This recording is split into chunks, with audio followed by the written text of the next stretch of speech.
ప్రస్తుతం తెలంగాణ రాష్ట్రంలో 6 గ్యారెంటీల చర్చ లేదు. రైతు రుణమాఫీ ఫెయిలియర్ మీద కాంగ్రెస్ ప్రభుత్వం మాట్లాడతలేదు. 4000 పెన్షన్ గురించి మాట్లాడతలేదు. కానీ ప్రస్తుత హాట్ టాపిక్ హైడ్రా, కూల్చివేతలు, FTL, మరీ ముఖ్యంగా ఇవన్నీ కాకుండా మూసీ నది ప్రక్షాళన. ఈ మూసీ నది ప్రక్షాళన అని కాంగ్రెస్ ప్రభుత్వం ప్రెస్టీజియస్గా తీసుకొని 16,000 ఇళ్లను ఇయర్ మార్క్ చేసి వాటిని కూల్చివేయబోతుందని మార్కింగ్లు కూడా చేపడుతున్నది. వీళ్లను అక్కడికి వెళ్ళి తరలించడానికి గత కేసీఆర్ గారి ప్రభుత్వం నిర్మించిన డబుల్ బెడ్రూమ్లను కూడా ఐడెంటిఫై చేసి ఇక్కడ కూల్చివేసే ఇళ్ల వాళ్ళందరినీ కూడా అక్కడికి తరలిస్తారని ప్రకటించారు. కానీ నదుల ప్రక్షాళన విషయం మీద మన జాతీయ స్థాయిలో ఒకసారి గమనించుకుంటే 3 ప్రధానంగా నదులను మనం తీసుకోవాల్సిన అవసరం ఉన్నది. మొదట ప్రాజెక్టు నమామి గంగే, 4527 కిలోమీటర్ల విస్తీర్ణ గల గంగానది, 10 రాష్ట్రాలలో ప్రవహించే గంగానది. దానికోసం తీసుకున్న ప్రాజెక్టులో కేంద్ర ప్రభుత్వం నమామి గంగే అనే కార్యక్రమంలో ఘాట్ల సుందరీకరణ, సీవరేజ్ ట్రీట్మెంట్ ప్లాంట్స్ నిర్మాణం, శ్మశాన వాటికల నిర్మాణం, 4500 గ్రామాలు గంగానది ఒడ్డున టాయిలెట్స్ నిర్మాణం, ఇలాంటి ఎన్నో కార్యక్రమాల కోసం 2014 నుంచి 21 వరకు 20,000 కోట్లు, 2021 నుంచి 26 వరకు 25,000 కోట్లు కేటాయించడం జరిగింది. సాబర్మతి నది ప్రక్షాళన, దీనికోసం 7,050 కోట్లు.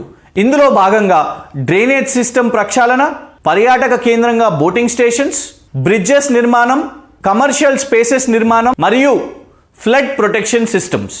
ఇంకొకటి యమునా నది ప్రక్షాళన, దీని విస్తీర్ణ 22 కిలోమీటర్లు. దీనికోసం ఢిల్లీ బోర్డు ఖర్చు పెట్టింది 1000 కోట్లు.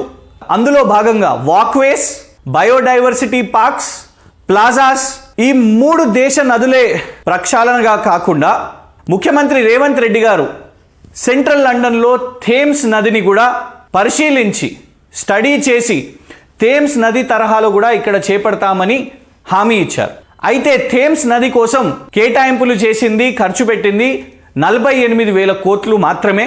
దీని విస్తీర్ణ 346 కిలోమీటర్లు అయితే ప్రధానంగా సెంట్రల్ లండన్లో 32 కిలోమీటర్స్ డెవలప్మెంట్ చేయడం జరిగింది. ఇందులో భాగంగా అక్కడి ప్రభుత్వం ఫోకస్ చేసింది చారిత్రాత్మక కట్టడాలు, దాని సిగ్నిఫికెన్స్ని పెంచడానికి మరియు పర్యాటక కేంద్రంగా మార్చడానికి, ఇంకోటి డ్రైనేజ్ సిస్టమ్ రీడెవలప్ చేయడానికి, అంతేకాకుండా సూవర్ సిస్టమ్, టైడ్ వే, టనల్ నిర్మించడానికి థేమ్స్ లాంటి లండన్లో కూడా 48,000 కోట్లు ఖర్చు పెట్టింది.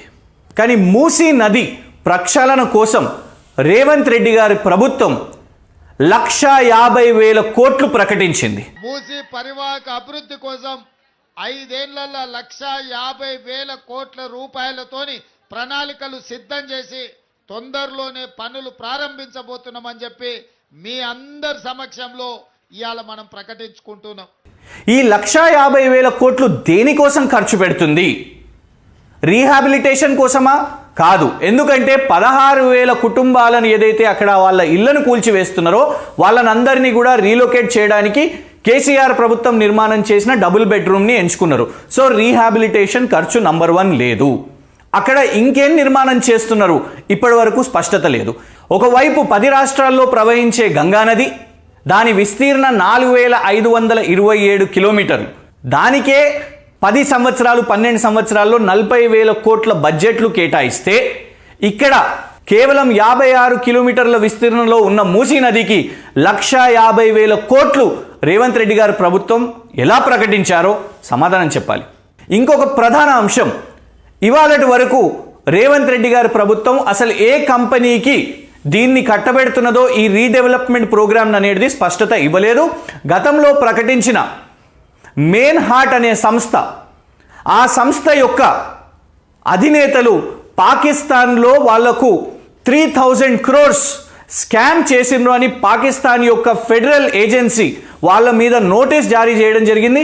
వాళ్ళు ఆ దేశం నుంచి పరారీలో ఉన్నారు. మరి ఆ సంస్థకే రేవంత్ రెడ్డి గారి ప్రభుత్వం గతంలో అనౌన్స్ చేసినట్టు ప్రకటించినట్టు వాళ్ళకే ఇస్తుందా వేచి చూడాలి.